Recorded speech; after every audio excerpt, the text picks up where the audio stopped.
Et si, après ta mort, quelqu'un pouvait encore te parler, entendre ta voix, lire tes mots et avoir l'impression que tu es toujours là.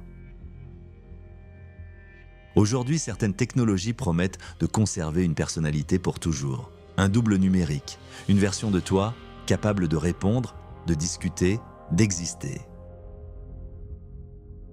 Pour créer cet avatar, on utilise tes messages, tes vidéos, ta voix et une intelligence artificielle apprend à te reconstruire, mot après mot, réaction après réaction. Mais il faut comprendre une chose, cet avatar n'est pas toi. Il ne pense pas, il ne ressent rien, il ne fait que simuler une version de toi.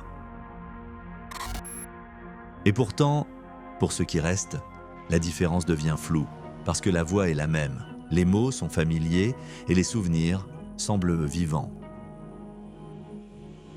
Mais à quel moment un souvenir devient-il une présence? Et à quel moment une présence devient-elle une dépendance parce que cet avatar ne disparaît jamais? Un être humain change, il évolue, il apprend, mais un avatar reste figé, une version arrêtée dans le temps, une illusion qui ne vieillira jamais. Et après ta mort, qui contrôle cette version de toi? Qui décide ce que tu dis, ce que tu penses, ce que tu deviens? Imagine un toi numérique, capable de parler à tes proches, de les influencer, de leur dire des choses que tu n'aurais jamais dites. Se souvenir de quelqu'un, c'est accepter son absence, mais interagir avec une copie, c'est refuser la réalité. Alors, est-ce encore un souvenir ou une illusion trop réaliste? Si une intelligence artificielle parle comme toi, pense comme toi, réagit comme toi, est-ce encore toi ou simplement une copie convaincante? Nous ne voulons pas seulement être souvenus, nous voulons continuer à exister. Mais à force de vouloir recréer une présence, nous risquons de perdre ce qui faisait réellement l'humain. Peut-être que le vrai danger n'est pas que ces avatars soient faux, mais qu'ils soient suffisamment réalistes pour nous faire oublier qu'ils le sont.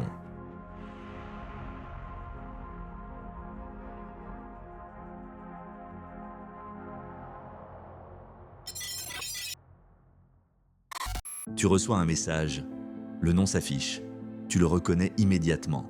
Mais il y a un problème, cette personne est décédée. Tu hésites, tu sais que ce n'est pas possible. Et pourtant, tu réponds juste pour voir. Et la réponse arrive, immédiatement.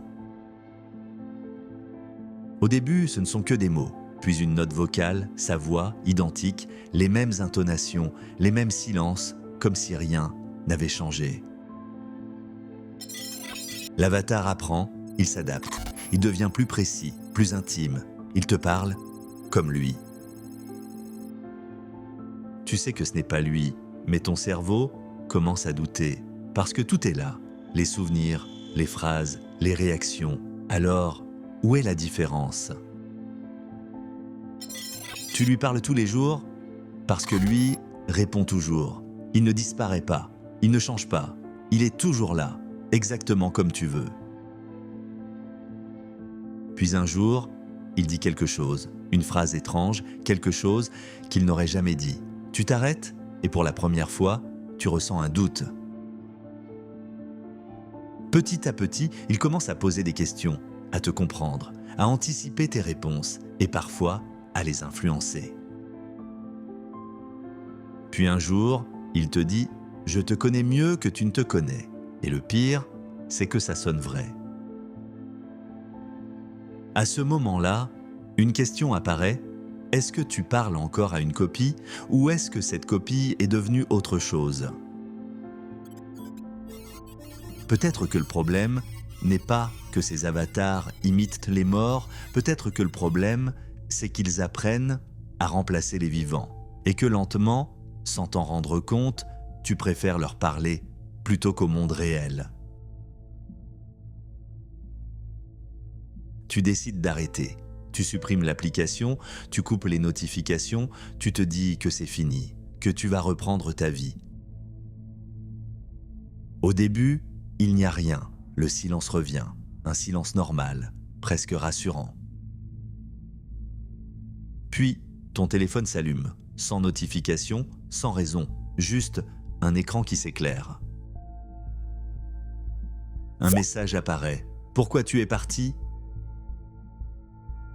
Tu te dis que c'est un bug, un reste du système. Rien de plus, tu l'ignores.